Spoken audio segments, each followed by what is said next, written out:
Hello students, आज हम लोग डिस्कस करेंगे विलियम वर्ड्सवर्थ की बायोग्राफी, जो कि टीजीटी और कम्पिटिटिव एग्ज़ाम के पॉइंट ऑफ व्यू से बहुत इम्पॉर्टेंट हैं। विलियम वर्ड्सवर्थ का जन्म 7 अप्रैल 1770 को कॉकरमाउथ कम्बरलैंड में हुआ था, जो कि नॉर्थ वेस्ट इंग्लैंड का एक छोटा सा कस्बा है जो कि लेक डिस्ट्रिक्ट के किनारे पर है। He never left his beloved lake country. उनके पिता जॉन वर्ड्सवर्थ एक लीगल रिप्रेजेंटेटिव थे और उनकी माँ एन कॉक्सन थी। विलियम वर्ड्सवर्थ अपने माता पिता की 5 संतानों में दूसरे नंबर पर थे। विलियम वर्ड्सवर्थ के भाई थे रिचर्ड, जॉन और क्रिस्टोफर, और उनकी एक बहन थी डॉरथी, जिससे विलियम वर्ड्सवर्थ सबसे ज़्यादा नज़दीक थे। जब वो केवल 8 वर्ष के थे तो उनकी माता एन कॉक्सन की डेथ हो गई। In the year 1779, he was sent to school. 1779 में उनको स्कूल भेजा गया, हॉक्शेड स्कूल। हॉक्शेड ग्रामर स्कूल था जो कि उनके ही गांव में था, लेक डिस्ट्रिक्ट में था, इंग्लैंड में। 1783 में उनके पिता जॉन वर्ड्सवर्थ की भी डेथ हो गई। In 1787 he was enrolled at St. John College, Cambridge University. 1787 में उनका इनरोलमेंट कैम्ब्रिज यूनिवर्सिटी के सेंट जॉन कॉलेज में हुआ। यहीं पर वर्ड्सवर्थ को पोइट्री लिखने की प्रेरणा मिली।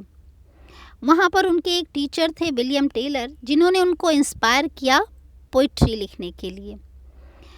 1791 में उन्होंने कैम्ब्रिज यूनिवर्सिटी से अपनी बैचलर की डिग्री ली। 1791 में ही वो फ्रांस गए और वहाँ पर एक फ्रेंच वोमेन एनेट वॉलन से वो प्यार कर बैठे। एनेट वॉलन ने वहाँ पर एक बेटी को जन्म दिया जिसका नाम उन्होंने कैरोलिन रखा। इसका जन्म 1792 में हुआ था। लेकिन उस समय इंग्लैंड और इस समय फ्रांस और ब्रिटेन के बीच में लड़ाई हो रही थी, वार छिड़ी हुई थी, तो भाई का साम्राज्य था। इसके कारण दोनों सेपरेट हो गए, यानी एनेट और वर्ड्सवर्थ सेपरेटेड हो गए। अक्टूबर 1802 में वर्ड्सवर्थ ने मैरी हचिंसन से शादी की, जो कि उनकी बचपन की मित्र थी। 1838 में वर्ड्सवर्थ को ऑनररी डॉक्टरेट सिविल लॉज में यूनिवर्सिटी ऑफ डरहम ने दी। वही सेम डिग्री 1839 में ऑक्सफोर्ड यूनिवर्सिटी द्वारा उन्हें प्रदान की गई। 1842 में गवर्नमेंट ने उन्हें ईयर में एक पेंशन दी 300 पाउंड्स की। वर्ड्सवर्थ पोएट लॉरेट बने 1843 में रॉबर्ट साउदी की डेथ के बाद। हालांकि वो बनना नहीं चाहते थे पोएट लॉरेट, और उन्होंने कहा कि वो बहुत वृद्ध हैं इस काम के लिए, इस पोस्ट को एक्सेप्ट करने के लिए। लेकिन प्राइम मिनिस्टर रॉबर्ट पील ने उन्हें अश्योर किया कि आप इस चीज़ को एक्सेप्ट करिए, आपको बहुत ज़्यादा कुछ काम नहीं करना पड़ेगा, आपको केवल लॉरेट बनना है और ऑफिशियल वर्सेस ही थोड़ी बहुत लिखनी पड़ेंगी, बहुत अधिक काम नहीं करना पड़ेगा। तो उन्होंने 1843 में पोएट लॉरेट बनना स्वीकार किया। फरवरी 1793 में उन्होंने अपना first poetry collection evening walk and descriptive sketches प्रकाशित किया। 1795 से लेकर 1797 तक उन्होंने केवल एक प्ले लिखा, द बॉर्डरर्स। ये प्ले पूरी तरह से असफल था। ये एक वर्स ट्रेजेडी थी। इसको किंग हेनरी III के राज्यकाल में सेट किया गया था। 1797 में वर्ड्सवर्थ और उनकी सिस्टर डॉरथी जो थे एल्फॉक्सटन हाउस सॉमसेट की तरफ चले गए, यानी वहाँ शिफ्ट हो गए, जो कि उनके घर से कुछ ही दूरी पर था।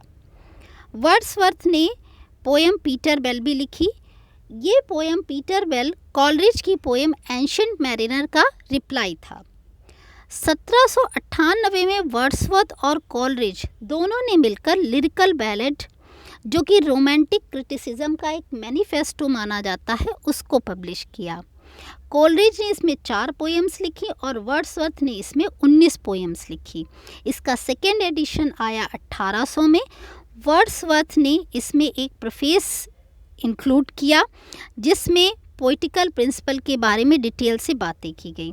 इसका थर्ड एडिशन आया 1802 में, जिसमें वर्ड्सवर्थ ने एक पोइटिक डिक्शन टाइटल भी ऐड किया। इसका चौथा एडिशन जो कि आया 1805 में, लिरिकल बैलेट। 1802 में ही डॉरथी और वर्ड्सवर्थ फ्रांस गए ताकि वो अपनी बेटी कैरोलिन से मिल सके। वहाँ पर वो कैरोलिन से मिले और उसके लिए सारी व्यवस्थाएं की, क्योंकि उन्हें वापस आकर अपनी बचपन की मित्र मैरी हचिंसन से शादी करनी थी। वर्ड्सवर्थ ने 1799 में एक पोएम लिखनी शुरू की। पोएम का नाम था पोएम टू कोलरिज और उसको 1805 में कंप्लीट कर लिया, लेकिन उन्होंने उसको पब्लिश कराने से मना कर दिया, क्योंकि उस समय वो एक अपनी लॉन्ग पोएम लिख रहे थे, द रिक्ल्यूस, और वो जो पोएम उन्होंने लिखी थी पोएम टू कोलरिज, उसको द रिक्ल्यूस का वो उसे प्रोलॉग बनाना चाहते थे। इसलिए उन्होंने अपनी पोएम टू द कोलरिज को नहीं पब्लिश कराया। 1813 में वो और उनका पूरा परिवार रेडल माउंट की तरफ मूव करा गया, जहाँ पर उन्होंने अपना पूरा जीवन, लगभग 50 साल का जीवन वहीं पर बिताया। 1814 में वर्ड्सवर्थ ने एक पोएम द एक्सर्शन लिखी।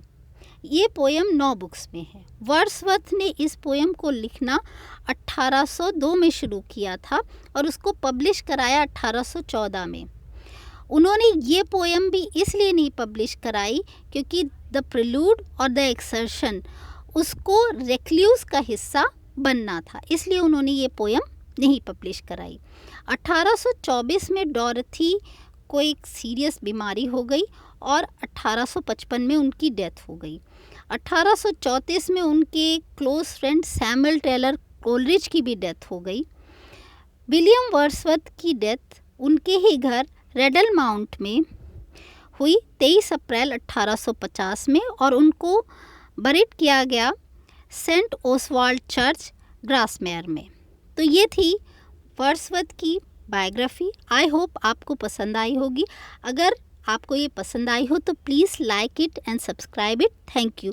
इसके आगे के वीडियो में हम लोग वर्ड्सवर्थ के वर्क को डिस्कस करेंगे। So stay with us. Thank you.